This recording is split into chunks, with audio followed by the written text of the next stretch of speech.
Jadi kalau misalnya kita bicara mengenai alokasi aset ya Din ya, ini menurut literatur dari Gary Brinson tuh dia mengatakan bahwasanya kesuksesan dalam investasi itu 91,5%-nya ada di alokasi aset ya.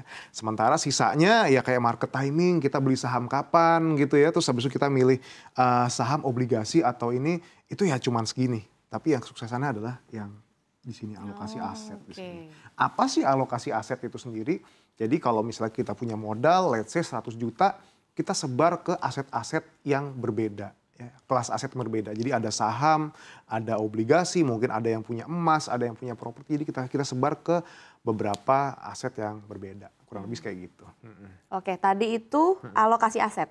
Alokasi Kalau aset. diversifikasi aset gimana nih, Mas? Oke, diversifikasi. Sini ya. Nah, ini adalah diversifikasi. Jadi kalau diversifikasi itu turunannya dari alokasi aset. Jadi misalnya di saham, kita pegang saham apa aja gitu ya. Atau di obligasi, kita pegang obligasi apa saja di situ ya. Nah misalnya di saham ada saham consumer goods, kita pegang 10% ya. Sementara 52% di saham perbankan. Dan komoditasnya di 36,8%. Kenapa kok kita melakukan diversifikasi di saham? Ya bayangin aja kalau misalnya kita punya semua saham kita di perbankan, tiba-tiba ada ada rumor-rumor yang nggak baik gitu ya, atau ada sentimen-sentimen yang buruk yang memang bisa sedikit mengguncang atau menjadi sentimen negatif pada saham perbankan itu sendiri, ya nilai portofolio kita bisa jeblok gitu. Atau semuanya di komoditas, ketika harga komoditasnya turun, ya akibatnya kita kerugiannya makin besar. Tapi kalau kita sebar ya investasi kita ada di sektor-sektor yang berbeda ini, at least kerugian itu bisa dimitigasi, bisa diperkecil. Sementara kalau kita ada untung di sektor yang lain itu bisa tumbuh dan akhirnya returns dari portofolio kita jadi lebih optimal ya. Sekarang ibaratnya gini aja deh, ada satu perusahaan produsen payung, satu lagi perusahaan produsen skincare. Kalau musim hujan, otomatis yang perusahaan produsen payung bisa bikin kita lebih cuan gitu ya. Betul. Tapi kalau misalnya musim panas ya skincare yang ini ya mungkin yang sunscreen ya yang bisa bikin kita yang lebih cuan di situ. Kalau kita punya dua-duanya ya di antara dua musim ini mungkin kita bisa lebih cuan di situ.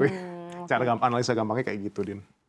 Oke, menarik nih soal diversifikasi. Tadi kan sebenarnya Mas Akbar sudah menjelaskan sedikit bagaimana sih cara pentingnya melakukan diversifikasi saham begitu ya. Tapi untuk memilih, saya mau diversifikasi saham A, B, C. Apakah memang harus ada kedekatan pribadi begitu? Misalnya ke saya nih sebagai investor pemula, saya pakai bank, katakan bank X, berarti saya akan taruh banyak di perbankan X. Atau seperti apa sih untuk menentukan saya mau beli saham sebuah perusahaan? Iya, kadang-kadang banyak itu sering digaungkan juga ya, tahun 2018 banyak banget loh ya campaign-campaign seperti itu ya. Kalau misalnya kita sering pakai produknya, kita beli sahamnya. Tapi sebetulnya belum tentu yang produk yang kita beli itu berasal dari emiten yang sehat dalam keuangan dan prospeknya cerah di kemudian hari. Jangan sampai kita jadi terpengaruh sama hal-hal seperti itu. Yang harus kita perhatikan sebetulnya adalah bagaimana prospeknya perusahaan itu ke depan dan tentunya kesehatan finansial dari perusahaannya, dan yang terakhir ya mungkin valuasinya ya, kalau kita memang tolak ukurnya adalah value investing di situ ya. Nah jadi sebetulnya hal-hal seperti itu jangan sampai kita gara-gara saya sering pakai sampo A kita beli saham yang produsennya di situ. Ya kalau misalnya memang yang produsen sampo A itu bisa cuan sampai berapa puluh tahun ke depan, bisa tumbuh gitu dan bisa menghasilkan keuntungan juga buat kita ya. Kalau misalnya enggak ternyata gimana gitu ya. Tapi ya makanya itu yang harus kita perhatikan, dan kalau kita beli saham juga yang jadi pertimbangkan returns itu bukan hanya capital gain ya Dina, tapi ada juga dividen gitu. Jadi itu yang harus kita coba bisa lihat. Ibaratnya kita mungkin rugi dari capital gain, kita mungkin bisa dapat dividennya untuk menutup kerugian itu tuh juga bisa teman-teman pertimbangkan ketika stock picking itu. Oke, saat kita akan tanya lebih lanjut ke Mas Akbar soal stock picking, tapi sebelum kita stock picking kan seperti yang tadi sudah dijelaskan oleh Bunga, kita harus tahu nih karakter kita dulu sebagai investor. Gimana sih atau step apa sih yang harus diambil untuk mengetahui saya tuh sebenarnya masuk investor yang mana? Oke, sebetulnya pertama kali gini, kalau kita belum pernah terjun sama sekali ke investasi ya, itu by default orang itu mungkin adalah konservatif. Apalagi kalau dia profesinya kayak pelajar gitu ya, pelajar karyawan gitu, dia punya income tapi dia sendiri ya maksudnya masih terima gaji bulanan secara rutin. Berarti kan kita secara person adalah orang yang mencari keamanan secara finansial. Jadi terima income tiap tahun dan habis itu kita belanjakan untuk kebutuhan sehari-hari. Ya by default kalau memang kita belum mulai, kita adalah seorang yang konservatif. Tapi bagaimana kalau kita adalah seorang pengusaha yang mungkin kita belum pernah punya saham juga, tapi kita sudah jalan bisnis kecil-kecilan mungkin dan akhirnya cukup buat mencukupi kebutuhan kita. Nah mungkin itu sedikit lebih moderat di situ. Kita mungkin bisa itu by default kita mungkin moderat atau sedikit lebih tinggi. Mulai dari situ. Nah ketika kita emang baru mulai investasi, mulailah dari yang instrumen yang kita ketahui dulu atau yang risikonya kecil dulu sebetulnya. Boleh nggak sih langsung ke saham? Sebetulnya sih nggak ada yang salah, bisa-bisa aja Din. Cuman apakah kita kuat gitu ya dengan yang namanya fluktuasi di pasar saham itu ya. Atau mungkin gini, cara gampangnya kita tes dulu deh pakai uang jajan kita. Bagaimana teman-teman ketika melihat itu? Sekarang seolah-olah diceritakan teorinya kayaknya gue bisa gitu, tapi ketika pada praktek pada pusing juga gitu, pada jantungan, nggak tidur nyenyak gitu. Ya kita menghindari yang seperti itu actually. Oke. Kalau soal umur investor, ini masukkah untuk menjadi pertimbangan karakter investasi maksudnya? Oke, menarik. Sebetulnya gini ya, makin muda seseorang, ya, makin disarankan dia untuk berinvestasi di sektor-sektor yang high risk, high return, termasuk saham. Makin tua usianya, semakin disarankan untuk pindah ke instrumen yang lebih low risk atau bahkan sifatnya fixed income gitu ya. Si A nih ya ibaratnya sahamnya 80%, 20% di instrumen yang low risk. Kenapa kok seperti itu? Kenapa kok pas muda malah lebih banyak di sahamnya? Karena kan gini ibaratnya gini nih, kalau masih muda kita pensiun kan masih 20 tahun atau 30 tahun ke depan. Kalau kita investasi di saham, apalagi saham-saham yang punya prospek cerah banget dalam jangka waktu yang panjang gitu ya. Bayangin kekayaan kita bisa berkali-kali lipat. Ya. Mau possible nggak saham itu kita beli sekarang 30 tahun lagi jadi berapa ribu kali lipat? Possible sekali kalau memang perusahaannya sangat bagus. Jadi kalau 20, jadi rumus gampangnya itu begini. Usia kita berapa? Let's say ini 20 tahun ya. 20 tahun berarti 20% dari portofolionya adalah yang low risk. Sementara yang 80% adalah yang high risk.